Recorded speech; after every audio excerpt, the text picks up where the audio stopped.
And let me make sure that I'm live. Ladies and gentlemen, this is Carlos Phoenix. We are live with the Georgia Latino Film Festival.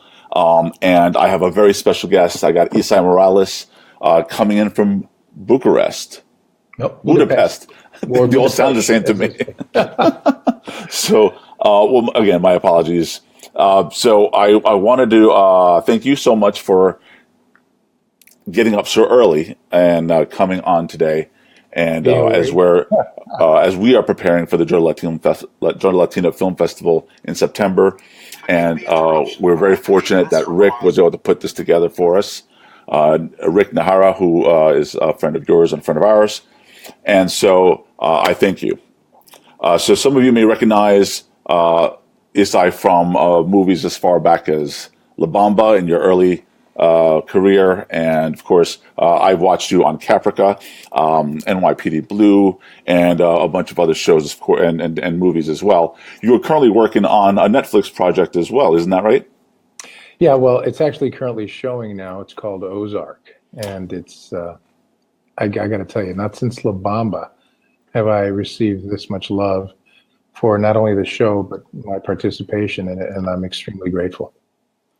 Yeah, and I hear it's getting some really good acclaim. So I'm glad that you're getting. Now, what's interesting about your? Go ahead. I'm sorry. No, interestingly enough, Rotten Tomatoes, I just found out, gave it like a 64, which is really interesting. Really, the acclaim is coming from people on the street. The acclaim is coming from the grassroots, the people who really matter, the viewers. Absolutely.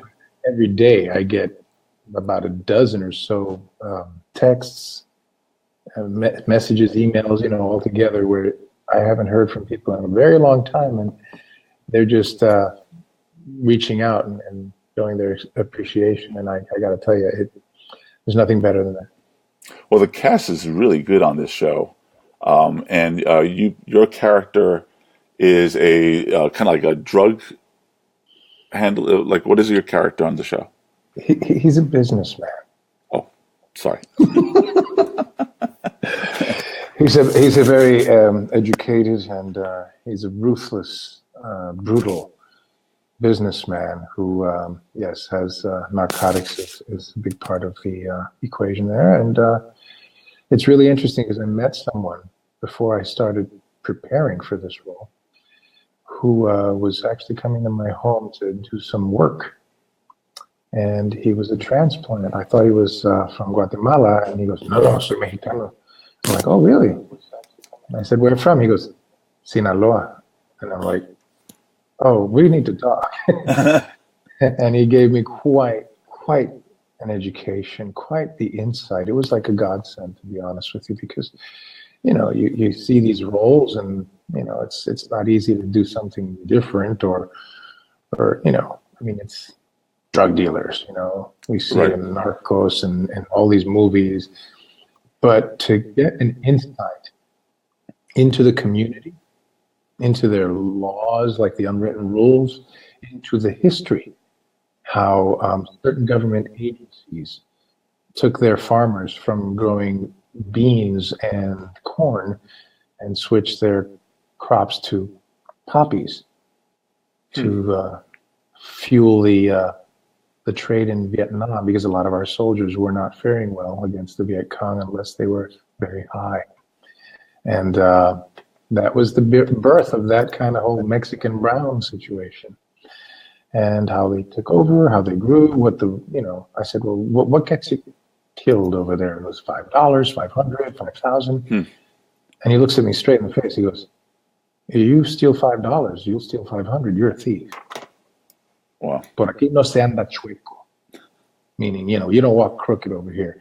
So I'm like, "You can get killed for that stuff?" He goes, "Yeah, I guess it's their way of keeping their gene pool clean from people who would be stupid enough to break their rules." And it's no joke. It was he opened my eyes and it helped me understand the matter of fact, the plainness of why they do what they do. Because if I bring somebody into an organization and they mess up or they steal from my bosses, guess whose family? And guess who's going to pay for that? So it's just... All right, now you're starting to scare me. Believe me, people are very scared when they watch this show. That I'm glad that they know I'm not that guy. But anyway, yeah, Ozark is a phenomenon right now.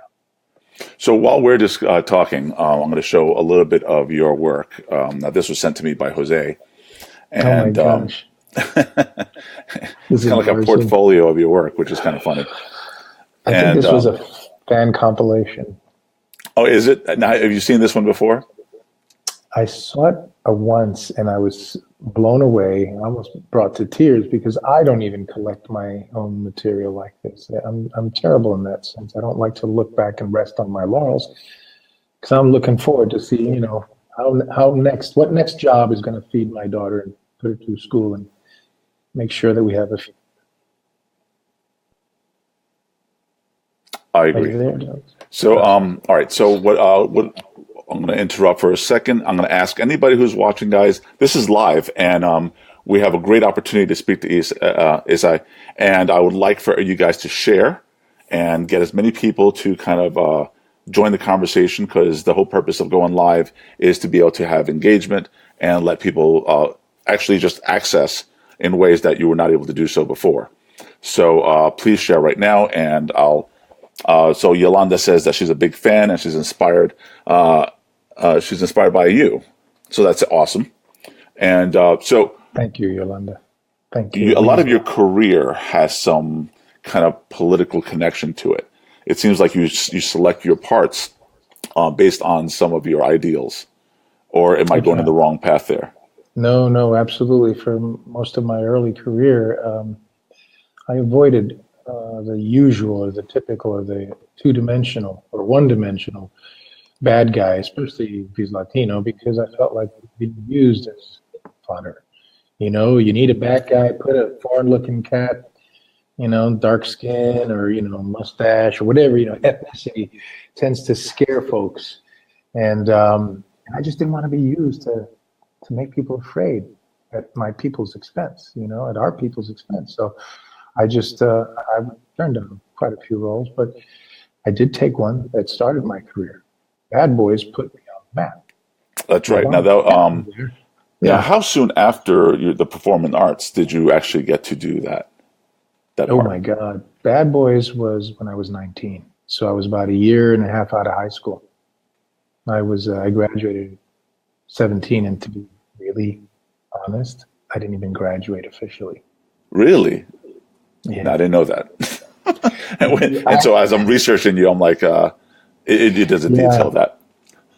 Yeah, I'm busted out here. I'm busted because what had happened was that I lived in a home for boys. I had managed to get myself placed in a home for boys when my mom went out of town, and I became awarded the state. And so 3 years there, and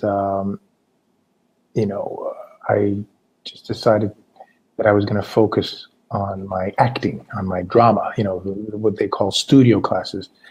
I knew reading, I knew mathematics, I knew general education. In the 6th grade, I had a 12th grade reading level. So it wasn't like I felt like I was behind in that area. I just knew that acting, that bringing people to life, that inhabiting other characters, reacting truthfully under imaginary circumstances was something that called me. And I saw Al Pacino in Dog Day Afternoon when I was like 12 years old, and I pointed to the screen and I told my friend, that's what I'm going to do. And by God, that's what I've been doing. I've been very fortunate to have sustained myself through acting for 40 years. This will be my 40th year as a union member. That's awesome, because and we're just watching the trailer to Ozark. A lot of the artists that I interview, and I'm very fortunate to do so, are Latinos. And the question of and this also happens with Asians and, of course, the Black community. There is this strain of attitude of constantly being labeled and put as the bad guy, put as the criminal, put as the drug dealer, put as the person that's getting under arrest and stuff like that. But you've been able to, be a police officer. You've played both sides of the field, but you lean more towards being the positive role model and stuff like that.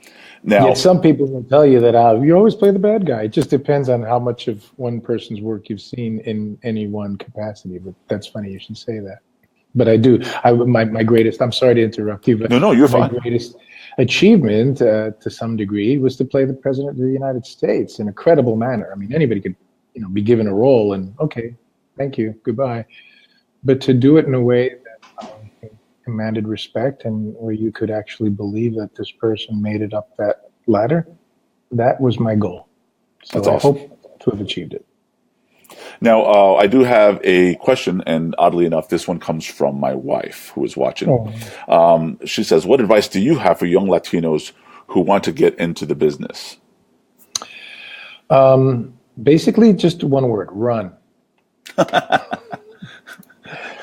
I say that kidding, but you know what? There's a sad truth to that. Unfortunately, the Annenberg study just came out that said Latinos are an endangered species in the media. Now, you would think with all the work I'm doing and so many other folks that seem to be doing well are doing that, we would be faring better, but the numbers are actually shrinking. And I think that's a big problem. Absolutely. And part of the problem is that, we Latinos come in waves, the Latino wave, when La Bamba came out, it was the Latino wave, Right. Mi Familia, the Latino wave. What I noticed, and I say often, is that, waves come and go. And we need sustenance. We need staying power. And there's only one thing that can provide that, in my opinion. Well, two things: excellence in what you do, and a market to support it. People to go watch your stuff, just like the African American community wisely did with their church communities, and all the things that folks have gotten very rich off of. They know their market, and their people are loyal to go see their fare. Tyler Perry and others are doing very well financially, and once that happens, then everybody's like, okay, how can I get a piece of that? Right. Now, So, Now, there's different attitudes in that kind of thing. Like you mentioned, Tyler Perry, but what your method in your head of how that can be sustained and how that can exist, is it okay. by creating films about the Latin lifestyle and market, that type of thing, or are you better off being competitive on the mainstream? Like doing movies, kind of like Robert Rodriguez. He does movies about vampires. He does movies about science fiction, and even though he's using Latin crew and Latin actors and stuff like that, it's not about being Latino. So, what are your thoughts on that? I think he's absolutely right, and I think that it's a combination. It takes a concerted effort. Let's think about Hollywood. Who created Hollywood, right? Jewish Americans, Right. a distinct minority, persecuted minority in many cases, but they had something beforehand. They had the business acumen of the Borscht Belt. The comedy circuits, the plays. Culture is a very important aspect of their culture. Art. And they're very wise and very diligent in protecting their legacy, their market.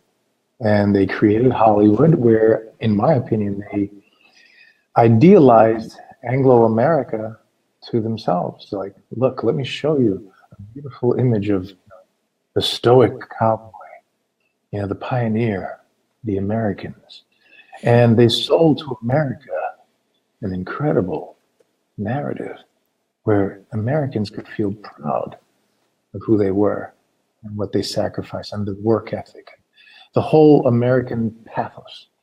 That was very wisely done, but they didn't exclude their own stories. There were stories told. Now, they didn't focus just on their community and their stories, but if you look today, that community does not let you forget the horrors of the Holocaust. Right. To a point where it's almost over-indexing, but good for them. They are doing what they need to do to protect the honor, the memory, the tragedy, the sacrifice. And I say, instead of bemoaning that or complaining about it, we as a people have got to figure out where our writers are, where our directors are, where our artists are that can then tell our stories, like you're seeing now with Luis Valdez, amazing talent, who wrote and directed this movie that's a classic, an international classic, where Latinos are the main course, but it's not about being Latino. Right. You know what I mean? It's an all-American movie where, you know, we're not the side dish, where we're not the sprinkled seasoning, you know? And that is, we don't see enough of. You know, a movie where blacks, whites, Jews, Asians, Native Americans can identify with the characters, can love them. Because that's what movies do. That's what great media does. It makes you get to know your fellow human beings. It explores the human condition where you can look at a perfect stranger and within minutes have tears streaming down your face. Uh-oh. His internet, I think, froze. Oh, no. Well, that's not cool. Let's see. Is it his or mine? Mine should be fine. Oh, we have lost him. No. So let's see if we can get him to come back. But we've had the past few minutes, folks, Esai Morales, who is working from Bucharest, and we're trying to get him back on. So let's see if I can communicate with him. But in the meantime, hey, Robert Montesino's on. So what we're going to do is I'm going to try and reconnect with him. I'm going to play a little video for you in the meantime, as he is working on being president for SAG-Aftra, and I should show you that in the meantime.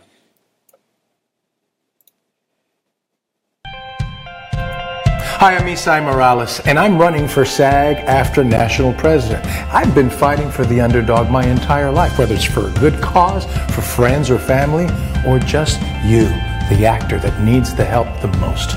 Let's face it, elections don't fund themselves, so we need you to help us help you. So do me a favor, check out membershipfirst.com to get details about who we are, who Jane Austen, who's our Secretary Treasurer and running again, and the rest of the slate of Membership First.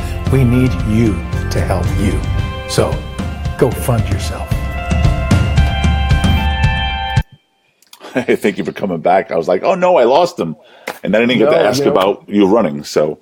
Yeah, but you want to know what's funny? What? What I think locked us out is that the internet in the room, the hotel, I think ran out at this hour. Oh, really? And is it yeah, timed? so, well, yeah, I picked it up a few days ago at this hour, so it's crazy. My time. All right, well, then we'll get really quick, straight to the point. You're running. There's been a lot of controversy as far as you and your running mates that you're running against. Do you want to kind of explore and talk a little bit about that? I wanted to go into your background, but we don't want to use up your internet time. No, I mean, you know, I'm good now. I've re-upped. Okay. So all right. Sorry. You can talk about what you want, as long as I get out the major points that I think absolutely people should know. Especially you're in Atlanta, which I try to get to. We have some problems in Atlanta, and they haven't gone lost to me or some of our other candidates. And I just want people to know that because I can't be somewhere specifically, doesn't mean I can't address that problem.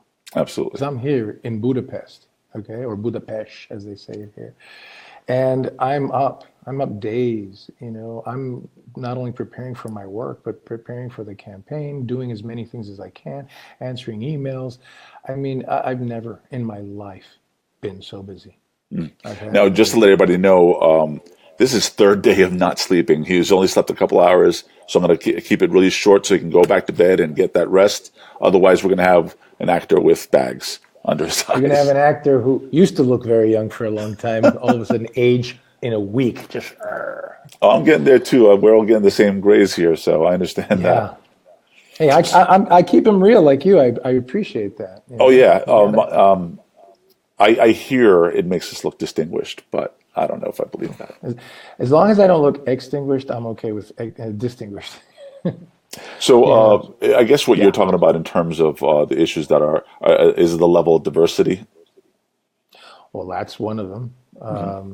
You know, that's a problem, as I said before. But I got to remind folks, as much as I like to be a champion for our folks, and I was one of the founders of the National Hispanic Foundation for the Arts to raise money and connectivity for students that have excelled in their studies and have dreams to go to Hollywood and be in the entertainment industry.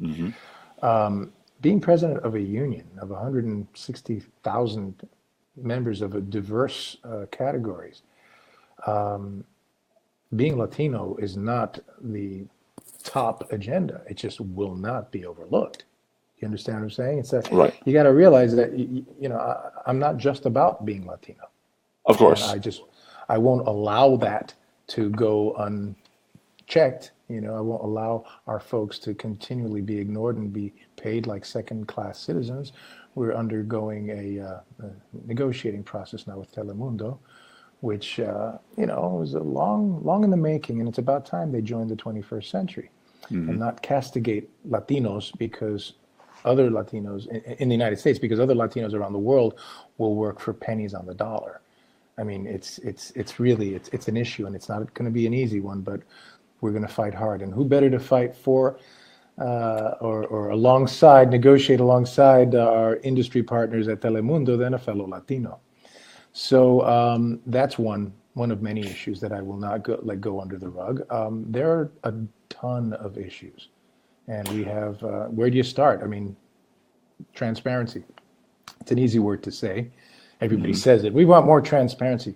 But what does that mean? Well, in my opinion, and that of our folks at Membership First, it means that too much power is centralized at the very top, and a lot of secrecy is going on. A lot of things happen behind closed doors. Decisions are made that really rob the members and the board members of participation.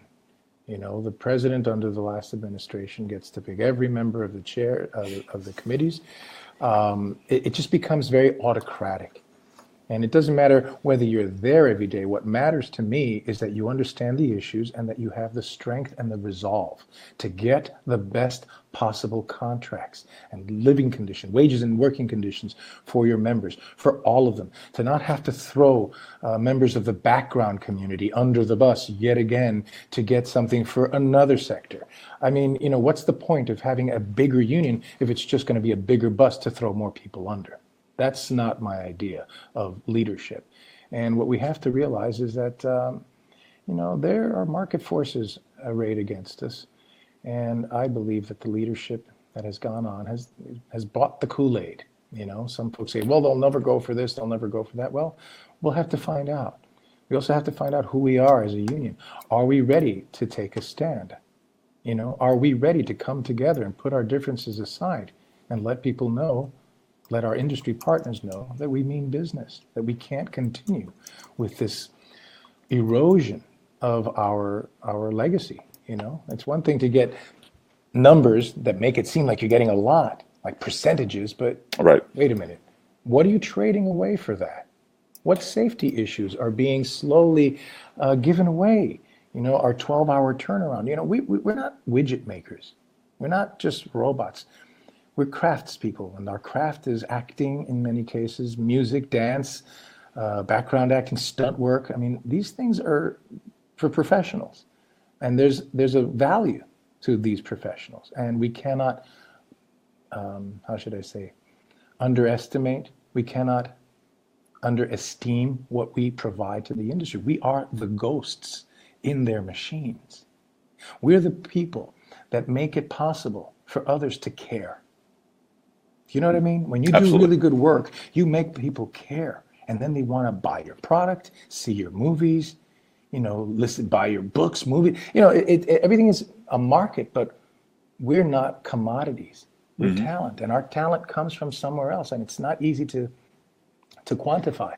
So we spend a lot of money going to auditions, preparing our gear. If you're stunt folks, we spend a lot of money advertising ourselves, getting pictures, taking meetings, taking classes, music classes. I mean, there's a ton of investment that goes into being an artist in this industry, even if you're a broadcaster. But people think that we just get paid huge amounts of money and, a day's Oh, work. right. And you just live off. So, I mean, the music industry has But the same that's not type every of day. issues. That's the whole thing. It's not every day. And what the Right. union does, if I may just finish this basic point. Please. What the union does is it creates a floor, a bottom, so that we as artists don't negotiate or undercut each other out of existence. Because if you let us do this, we do it for free because we're driven to this. You don't wake up and say, okay, I'm going to become a doctor, a lawyer, or an actor for financial security. Do you know what I mean? You do this because there's something inside that's driving you.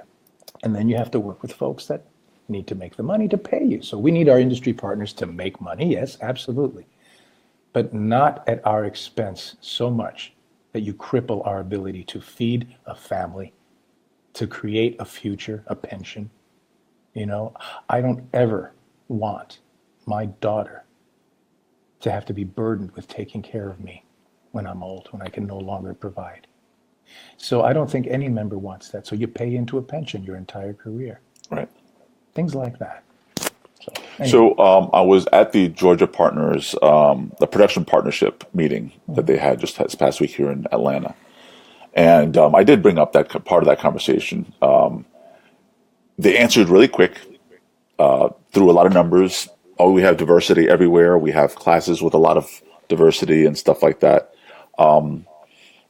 After the meeting closed, and I did post the meeting earlier today, at least parts of it on my Facebook page on Carlos Phoenix, for those who don't follow me yet. And there does seem to be a little bit of it was aggressive the way I felt they answered back. And there was a little bit of tension. Afterwards, I got a lot of people coming to me appreciating the question. And it was very interesting that it just hasn't been a topic of conversation in prior meetings because they meet once a month. So I don't want to ignore our audience. What was the main question? Well, so what is Atlanta doing in terms of increasing the diversity of not only people in front of camera, storylines, stories, but also the crew and the people behind the scenes? Because here we're in Atlanta. I just moved from New York to Atlanta. I worked in the film industry in New York, but in Atlanta, there's this big financial push, the tax incentive and everything.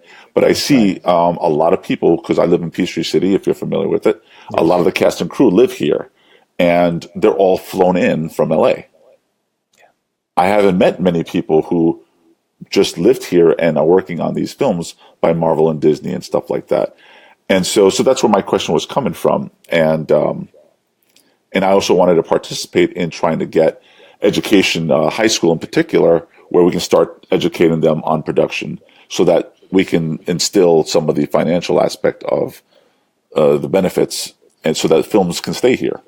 Sure. I mean, one thing I must tell you, though, that when it comes to the crew and other folks like writers, story editors, producers, directors, that's not in the purview of the Screen Actors Guild Act. Correct. You're right. So that is something that should be discussed in an Correct. inter-union fashion. Oh, so that we agreed. can support each other. So it doesn't mean we can't do anything about it. It just means it's not our sole responsibility to handle those numbers outside of our jurisdiction. All right, so reading comments. I don't want to ignore you guys, so I apologize. I just wanted to get that discussion kind of out of the way and also help him get to some sleep. But people are asking, how can we support? What can they do? How do they participate in this quest? For one, of you getting elected, and two, in the mission that you're focusing on. Okay. It's early in the morning. I haven't slept much. I'm going to be very frank. Okay? I hate asking for anything. All my life, I've been a liberal at heart, but a conservative, fiscally conservative person, meaning I want to help others, but I also believe in pulling myself up through my bootstraps and doing whatever I can before I ever ask for help.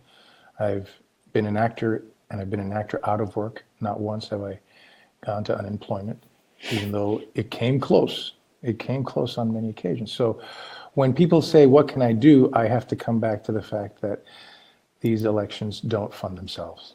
We put in of our pocket thousands of dollars. And then we have other folks that put in, but we still have to reach the members. We have to reach those folks that don't always vote because we have possibly a split vote. So when folks want to know what they can do, I have to be bold and frank and say, guess what? Take that GoFundMe page of ours and spread it amongst your friends. Try to get folks, especially folks who are interested, like actors, to pay. As long as they're not our employers, we can accept money.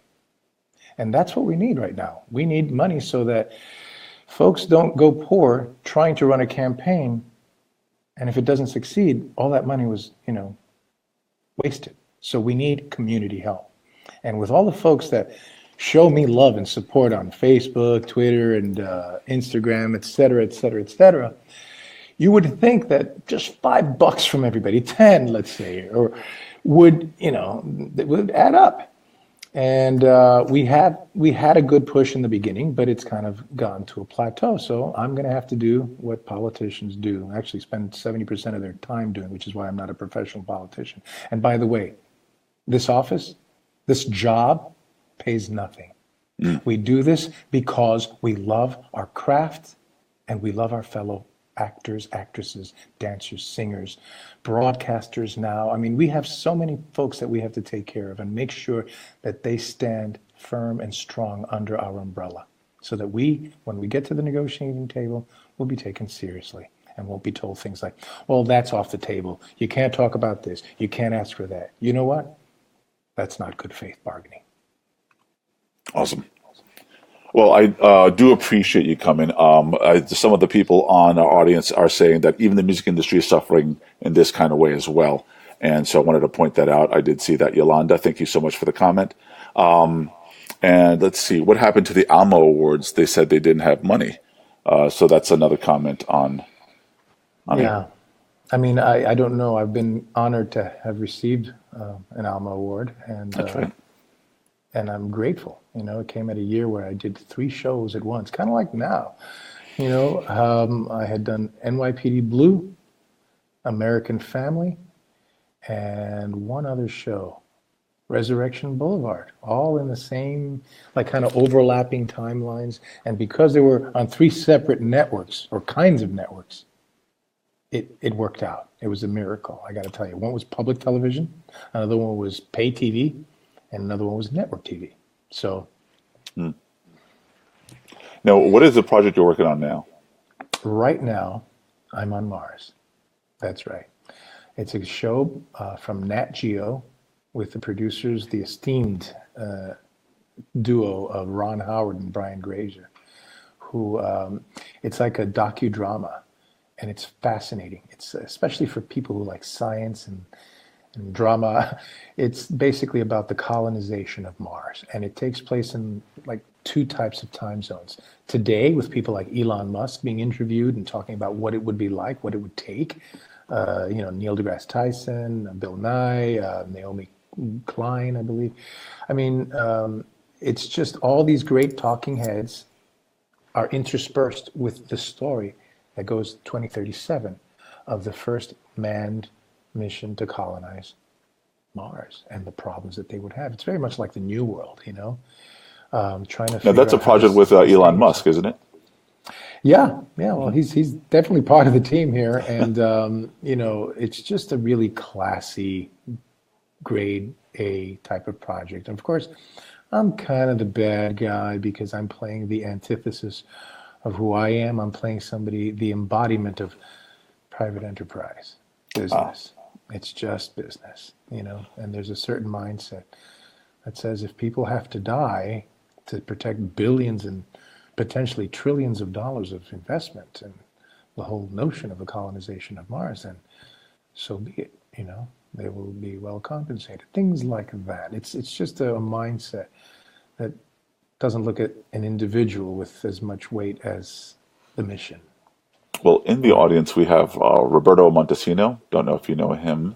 He's in Hollywood. He's also been in a film where he played Hugo Chavez as the president of Venezuela. And let's see, we also have, people just saying they love your work. They love Ozark. That's a great series. Ozark is dope. I have to say it. Criminal Minds. Let's see what else. My own brother's on also. He's saying it's a great show. He loves it. Oh, and then we have Cristina Quinones, I believe, who's asking, were you on Criminal Minds? Yes, I was, and technically I still am, but I guess they don't see the need to put Mateo Cruz back in charge of the behavioral sciences, so the BAU actually. But And we have a fan. We have a fan. Rick Nahara is also watching. Rick Nahara, the Rick Nahara, The Nick, the Rick. He was yelling at me before because he said that going on Facebook Live, it didn't make sense to him. What is that? Is it going to be a TV screen on the timeline? So, well, how is this getting out to people? By the way? So we are on the Georgia Latino Film Festival page on Facebook Live.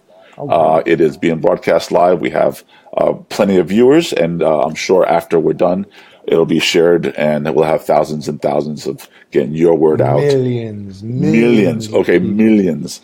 So are you ever in Atlanta? Yes, we shot Ozark mostly in Atlanta. And I love Atlanta, and there's a lot of talent there. And you're right, a lot of folks are flying there or being flown there. But guess what? That's one of the problems we're having with this new contract. Because if you think it's hard to get work there because of the experienced folks being flown in, we have something called portal to portal that is at stake, which means, or producer's base. Now producers can say that's their base because a lot of actors actually flew themselves there, desperate for work, understandably so, and would take work as a local hire. So they literally eroded the practice, the past pattern and practice of our being flown here and taken care of as people who don't live here. You see, you have to understand, a lot of the experienced actors, people from all over the country, move to LA. And LA is a producer's base. You drive yourself there, you're on the clock there, according to that. But when you go somewhere else and leave an apartment or a house or payments behind, then you have to have your lodgings picked up. That's been like that forever. The industry hasn't collapsed because of that. So now they're saying that, places like Atlanta, Chicago, and other spots can be claimed as producer's base. So now they don't have to fly you. They'll give you a certain fee, which seems kind of nice, but it doesn't make up for, if you have to do 22 episodes, the same fee for 6 episodes as it is for 13 or 22. And what do you do with your home? Do you relocate for what is really like 2 or 3 months rent when you have to spend 9 months there? You have to now drive yourself there. Now you have to go home, and your time home to rest, your turnaround, which is the time that you have. No, what's really interesting, it's really interesting hearing this background because everybody just sees what they see on screen. And then, of course, what the magazines talk about or blogs or whatever they talk about. And what's really fascinating to me is when I do get to sit down with an actor, which is one of the reasons I asked if you're in Atlanta, because I am, and if you ever need a place to stay. I might have to say I'm a Atlanta local. All right, Carlos. We're at Casa Phoenix, at the Phoenix House. That's right. And and my wife cooks really good. She's probably red right now. That's all I need. And but I lost my train of thought. Well, I'll tell you something really quickly that I just didn't mention. Because you were saying how interesting it is to hear the details of our lives, that it's not just what you see on TV and film. Our turnaround is a sacred thing to us because it gives us a certain amount of time where we can be home, where we can de-stress, where we don't have to deal with the psychological pressure to be an actor or a performer and have to deliver again and again and again in a compelling way, to memorize lines. This all takes time, and you just don't walk on the set and start learning your stuff. Yeah, and you're good, right? So you need this time. You need this time to check in on your kids or your love or you have a life. We're not just robots. So one of the main reasons you need this is because you need to sleep, like I'm not doing. Fortunately, I'm not driving myself in this production. But what the sleep issue is, you have stunt folks that are worked before and after our hours, and they have to pack up and they have to drive home and be back on set. You have crew members, even actors, actresses, DPs. A DP drove off a cliff in Malibu because he worked like an 18-hour day and, didn't get enough sleep and fell asleep at the wheel. These things happen. Yeah, we just had a death likely. of a stuntman on the set of The Walking Dead. John Birkener, I believe it was. And God He rest his had worked soul. on some of the Marvel movies. He had just finished Black Panther, and he was on The Walking Dead. He missed his cushion that's supposed to catch his landing, and It is was very horrible. unfortunate. Yeah, Well, I've okay, heard the specific situation, but that's a perfect example of how our stunt coordinators who direct all this stuff are pulled aside. They're working on the scene now, but they're also preparing another one. And a little mistake, like not putting that the mat close enough to the wall, even though it wasn't directly below where he was falling, that cost this young man his life. Because what happened was he took a fall and something happened where it was wrong and he grabbed on to the ledge and his body pendulumed, it swung. yeah, And that's what took him off of the line of where he was supposed to the fall. jump, right? And he missed his mark and he Yeah, hit his head. I can't imagine what his family is going. This man was, 32 or so years old. yeah. He was very young. In fact, I've met some of the He other was very stunt. young. I've met some of the other stunt guys who are on the Avengers films, and they talk a lot about all the type of things they go through. But one thing I it's want no to do. joke. I'm My sorry. friend got burned over like 80% of his body on a Oh. stunt that went wrong. Yeah, Insane. Eddie Perez. Yeah. I want to thank you before I forget to thank you. I appreciate. I know most interviews are like really quick 5 minute. Yeah, I tidbits. thought we'd have 5 more hours, but But I can use the but rest. you've But given me so I'll much also love to time. talk with you again. You've given me so much time. It's been a blessing. I'm sure everybody that's watching appreciates it. And Rick, thank you so much, Rick Nahara, for setting this up, along with Jose of the Georgia Latino Film Festival. And those of you who don't know about the film festival, it is in September. You're going to see me promoting a lot of it. Obviously, if you're on this page, you can find that information on this timeline. I'm going to let you go. I'm going to let you sleep in my appreciation of you being here with us. Everyone, Oh my God! and feel free to get undressed. I'm sure the women will love it as Yeah, sure. as he's getting ready to go to bed. Yes. All right, guys. Thank you. This is Carlos Phoenix with the Georgia Latino Film Festival and the Lounge Network, and we've gotten some great insight as to what's going on in terms of the film industry as far as SAG. If you can support voting for Esai, please do. And we did post the GoFundMe on the timeline. So those of you that can scroll and click on that GoFundMe, please do. You are the ones that are watching and enjoying the entertainment. Support how it can continue going forward. And get your fellow SAG-Aftra members to vote. Too many of us don't. And we can't do half of what we have to do if you don't show up and at least vote. Okay? And I wish I had a little more time. I didn't know it was going to cut off right here, but Oh, hey, I have all the time in the world. I was kind of concerned about you. no, absolutely. Listen, I just wanted to say a few things because Feel free. we have a very contested race right now in the sense that it's a three-way, competition where two folks that basically have the same ideology could split each other's vote and allow business as usual to keep going. And I just think that's a mistake. I think the party that's been in power has been in power for way too long and has accumulated that power and made it very difficult for other voices to step in. We tried to work with them. There was an issue about holding back, where I was quoted as saying, we held back. And it was misinterpreted as like, we didn't attack them the way we should have. No, we're not going to fight battles we can't win when we don't have the votes on the board and we're going to lose anyway. You have to think about what's the point of fighting? What can we offer? Can we be politic? Can we offer something so that then we can get something in return? So we tried that. And unfortunately, we didn't get much in return. But what we did do is take away from them the the ability to call us obstructionists, the ability to say that we fought them at every turn, which is why they didn't get such a great contract. According to them, it's just wonderful. But a lot of people are up in arms, and I'm willing to fight. But what I'm not willing to do is make false claims, is run after the media at every chance I get. I'm not using this position to give myself fame.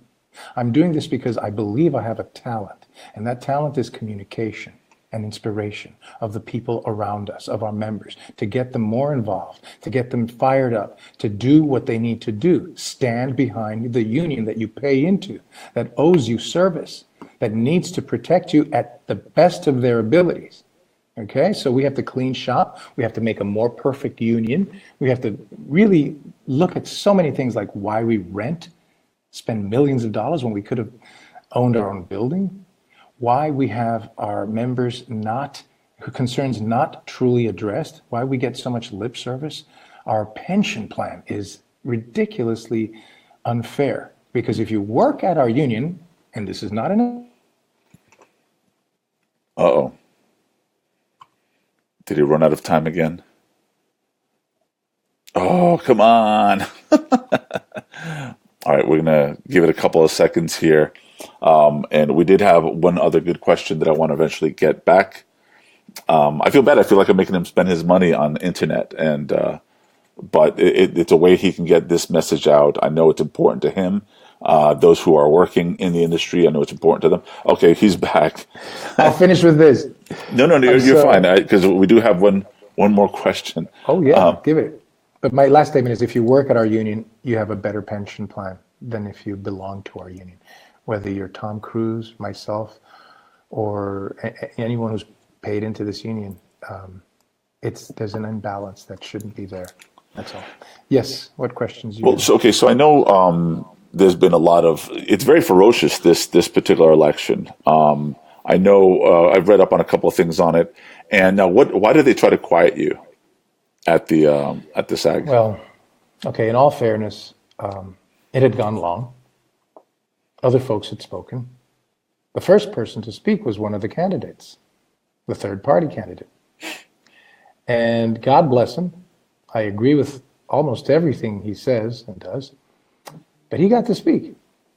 And when it came to the ending, it was Matthew Modine and myself at one microphone, and there was another mic, but I was looked at by our president, and she says, okay, 2 more questions.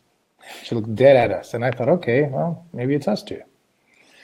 So Matthew spoke, somebody else spoke, and when it came to me, okay, time's up.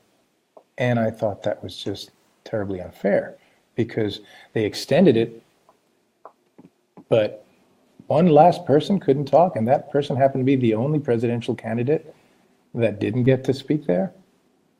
You know what I mean? Like, I just felt there was they didn't want to hear what I had to say. Because the night before, I had spent a lot of time on the microphone, which I don't always do. I don't need to hear myself speak. That's the thing about some of us. Some of us just love to go and, no, I'm there to support the smartest people, the folks who do speak well. I'm there to support them and not to waste that seat. But I had to defend someone who was being attacked in that boardroom. And I said, I think some pretty interesting and fairly insightful things, and I had some things to say. And they saw it in my eyes, and I thought about it, and I was just ready to go, and okay, goodbye. And something came into me. I've never in my 17 years on that board lost my temper, never lost my cool, never yelled at anybody, even though the passions have gotten really, really intense there. I just walked up to I would not let myself be shut up, and I walked up to the dais, and I took the microphone, and I started speaking. Luckily, it was after they had adjourned, so technically they can't charge me with any because it was after it was adjourned. So right. But then somebody from security came and very roughly tried to grab the mic from my hand, try to snatch it, and I don't appreciate that, and we got into a bit of a tussle over it. And I'm over here thinking, dude, are we really going to do this, Does the Bronx have to come out in me? Because I'm not going to let you, dominate me and shut me up. So it was just a little... Yeah, that kind of brings the Latino out of somebody. You know, and it's not start just going like, Latino, but yeah, we're known for having tempers. But here's my thing. I can control my temper, you know, and I think a lot of us need to learn how to do that. How can you get the best out of your passion without letting it lead you into really bad waters? And that's why I think that I'm a level-headed person. I can fight like the best of them, but I can also stand back and listen to many sides, not just two sides. There aren't just two sides to many issues. Sometimes there are more than that. I think that the people who really just take their time and listen and look for the nuances, they can do a better job leading because they're going to do the best that they can to be fair. And when you have fair leadership, the people underneath understand and they stay with you. And that's what I want to offer. Fair, honest leadership. I've been around too long to get bought by anyone. well, speaking of that, so very much like the presidency, and we're all looking at the presidency and saying, okay, well, what are you going to do and what changes are you going to make? So what do you feel needs to be changed? What is it you want to do and change in SAG-Aftra to improve it? Well, I think number one, the governance. I think you really have to let the locals lead their own people. I think you have to understand how this union spends its money, where it spends its money. I think you have to be honest. You know, we have had malfeasance. We have had wonderful efforts by one of the candidates who's wonderful at uncovering and filing claims with the Department of Labor and Department of Justice. And I think that's great, yet that's not necessarily what makes you a president. So, you know, I think we need people like that in positions to really keep this union honest. And if folks do steal from us, there have to be consequences. If we make bad decisions, we have to own up to them and we have to learn from our mistakes. And I think that leadership gets insulated and wants to paint everything like some sort of rosy picture. We need to bring back minority reports. And I'm not talking about racial minority. I'm talking about, political minority. In other words, the folks that don't have the majority on the board still have an opinion worth listening to. And if you can really get rid of the party politics, the partisan politics on our board, you can tap talent from so many sources there. There are really good people on all sides. Even in the folks that are leading us now, I see a lot of good, talented folks. And I can't wait to work with them hand in hand. Now, might some of them try to stab me in the back for political reasons? You know what? Those are the risks you take. But if you don't try to build relationships and bridges and heal the rifts within your own union, you're just keeping the old system going and keeping us weak. I think that there's a strength that comes in listening to your opposition and holding hands and being strong together. That's one of those moments that you kind of get chills when you're watching the screen. I mean what I say. No, that's awesome. And I can't wait to support you. I would love to meet you when you come here to Atlanta. Everybody, there's a place that I like to eat. Oh yeah, organic food over there. True Food. I'm giving a plug. What's it called? True Food. True Food. Okay. Yes, yeah. It's a True Food Kitchen or something like that. That's by the Lenox Mall, and there's some other spots. Organics, folks eat real food. Yeah, my wife works right by the Lenox Mall, so we'll have to check it out for sure. Okay, cool. So I'm not seeing any other real crazy questions. Again, confused. Latino minority or majority in this country? Some people asking, are we a majority? We're a very powerful minority. We're the largest minority. We are. Yeah, but we're not a majority. In California, though, we're getting close. In certain states, we have a very powerful bloc. But I also warn my friends and people from my community, don't just look for power.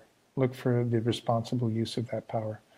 Don't just look to take care of yourself and your own people.